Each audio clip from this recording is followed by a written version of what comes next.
Bismillahirrahmanirrahim. Assalamu alaikum. Today I am going to deliver lecture number 7th of physics for class 9.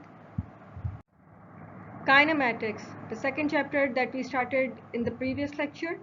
I explained you about the difference between the rest in motion, types of motion, the difference between the scalars and the vectors quantities. Also, I explained you about the representation of the vectors on the piece of paper. Now in this lecture, I will explain you the terms related to the motion, or you can say that the terms associated with motion. First is position. As you are very much familiar with the word position, in terms position describes the location of a place or a point with respect to some reference point called origin. For example, if you want to describe the position of your school from your home, let the school be represented by S and the home by H. The position of your school from your home will be represented by a straight line HS in the direction from H to S as shown in the figure. As you can see in the figure, this is your home and here we have got your school, and what we have done, we are considering this a reference or a origin.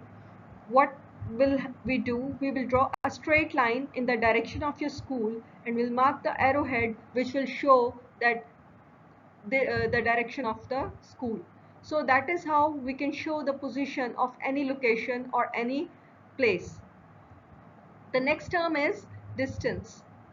The length of a path between two point is called as distance. If we can consider from house to school, so this length will show you the distance of the school from your house. In the figure below, the dotted line is showing the distance. That is the total length we have covered by covering some distance. So when we will measure this total length, we will say it's a distance, and right now it is represented by S. Displacement. Displacement is the shortest distance between 2 points which has magnitude as well as direction. Here the red line in the figure is showing the displacement. As we require direction to represent it along with the magnitude, so it's a vector quantity. Also, we have bold the D which is representing displacement. So the distance from A to B, which is the starting towards the end point, shows the displacement. The next term associated to the motion that I'm going to explain you is speed. With the help of these figures, you must be able to understand what the speed is. Cheetah, which can run at a speed of 70 km per hour, and falcon that can fly at the speed of 200 km per hour. And if you see the car running on the road, you do not need any description that how speedily it is moving. So we can define the term speed as the distance covered by an object in unit time is called its speed. Mathematically, we can write it as speed is equal to distance covered by time taken, or if we need to find out the distance from this expression, it will be speed into time, or S is equals to V into T. Here we have S is the distance covered by the object, V is the speed, and T is the time taken by it. Distance is a scalar quantity, therefore speed is also a scalar. As I am mentioning about the speed, I haven't mentioned anything about the direction. So it means that speed does not require any direction to mention it or to describe it. So it's a scalar quantity, and you know it very well. All of you must have seen the speedometers of the car. You must have seen that speedometer of the car does not show this direction. So we can say that speed is scalar quantity. It does not require any direction to describe it. The SI unit of speed is meter per second. If you can see the expression, the distance covered will be in meters and the time taken will be in seconds. So the unit, as it shows that it's a derived unit, the unit will be meter divided by second, or meter per second, or you can also call it meter second in uniform speed. In the previous slide, you have seen this expression S is equals to Vt. Here v is the average speed of a body during the time t. It is because the speed of a body may be changing during the time interval t. That is like whenever you are covering some distance, you might take some turns. At some places you might need to uh, slow down your car or speed up your car or any vehicle. So in that case, the speed of a body may change. However, if the speed of a body does not vary and has the same value, then the body is said to possess uniform speed. So we can define the uniform speed as a body has uniform speed if it covers equal distances in equal intervals of time, however short the time interval may be. If you see the car, it is moving on a straight path.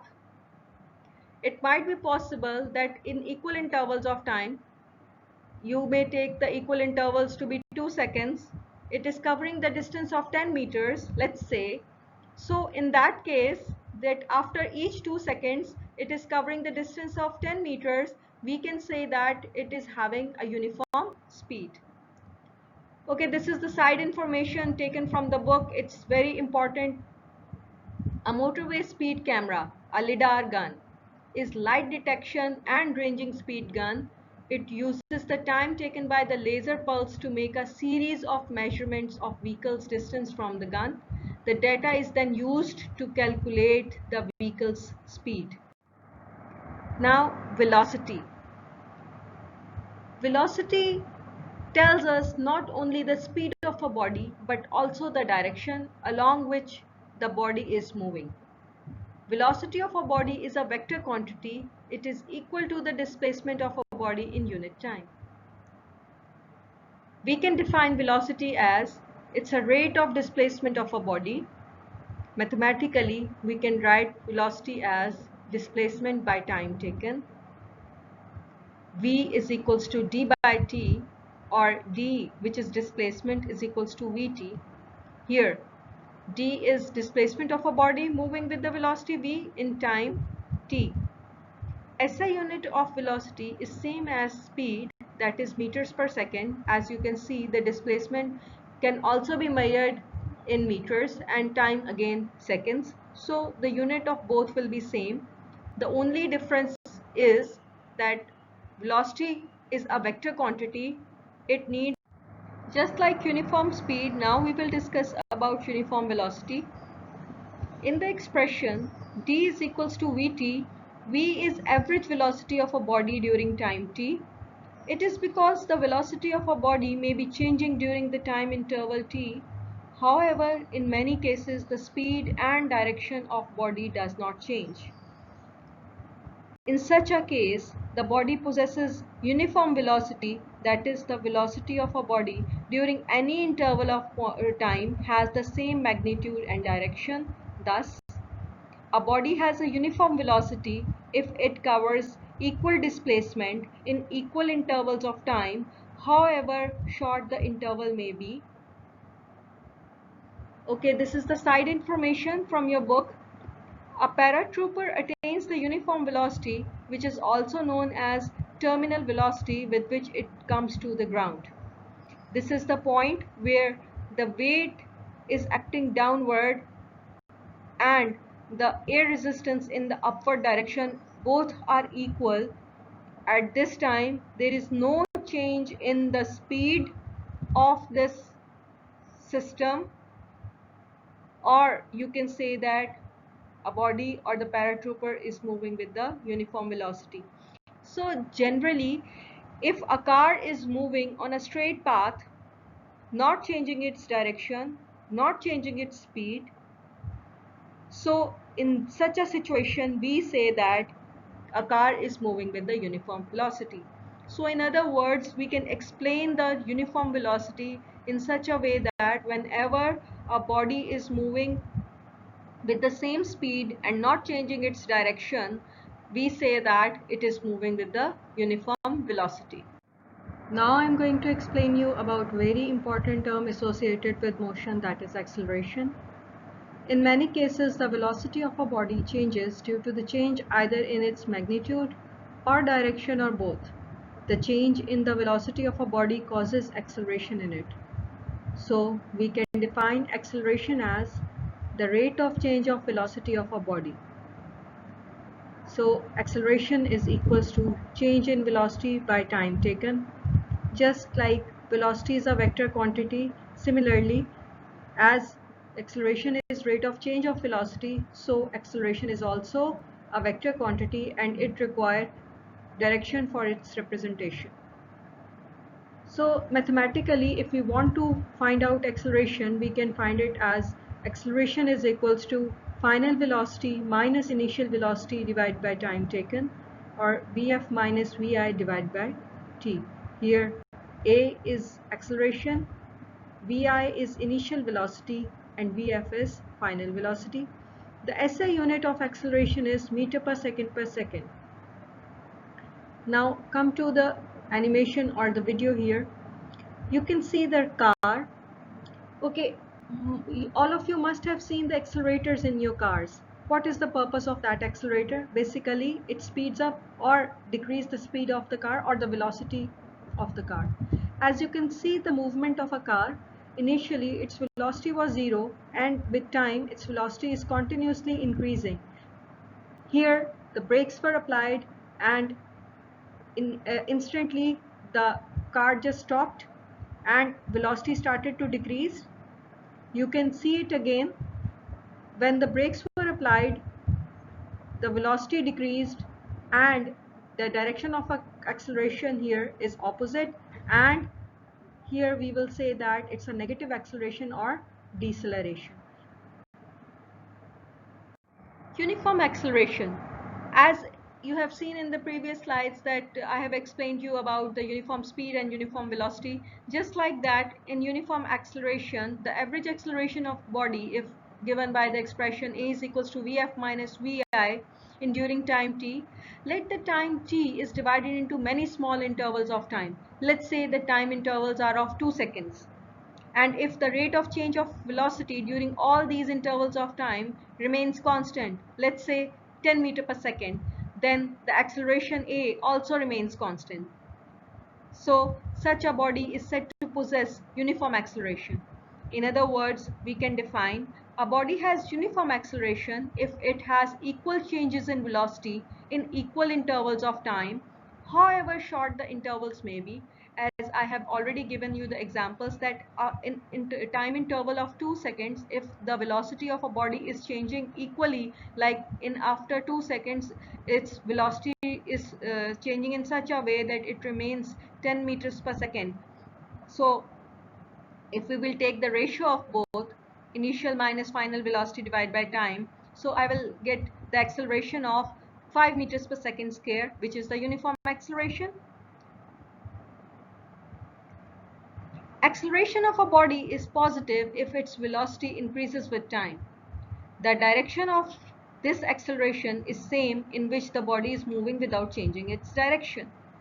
Acceleration of a body is negative if the velocity of a body decreases. The direction of negative acceleration is opposite to the direction in which the body is moving. Negative acceleration is also called as deceleration or retardation. If you can observe in this video or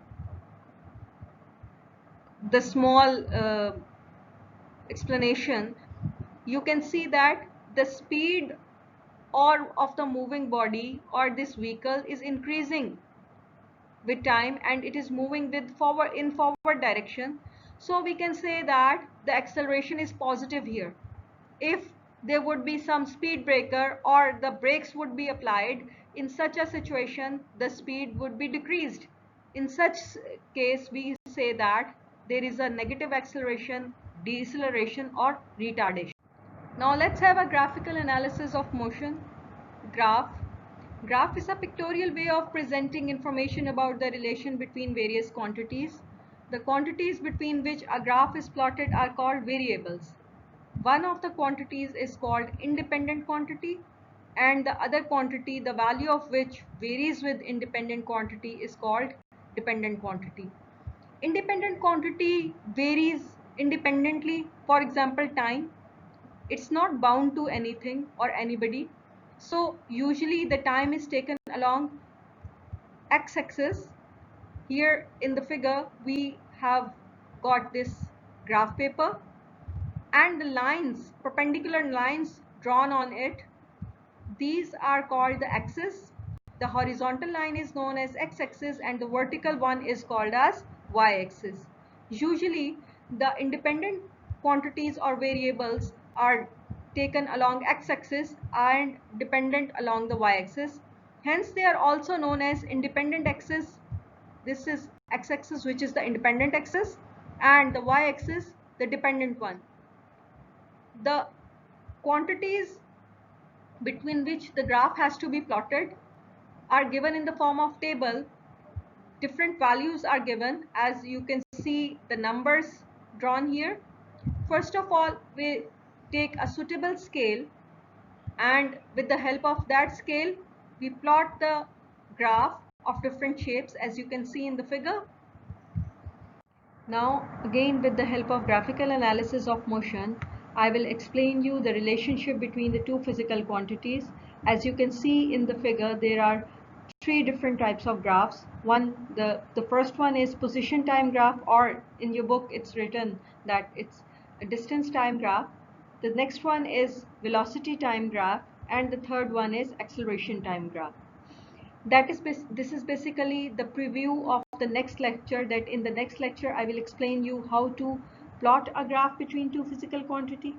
Also, the relationship between the two physical quantities between which the graph has been plotted, means that what information we can deduce with the help of this kind of graph, and how I can calculate or find out the value of velocity with the help of distance time graph, how we can calculate the acceleration with the help of velocity time graph, or what information we can get with the help of acceleration time graph. So basically these are the shapes that we will discuss in the next lecture. So it's basically the preview of the next lecture, so that you prepare yourself for the next one, or keep yourself ready for the next lecture, which is related to the graphs. Thank you so much, and Allah Hafiz.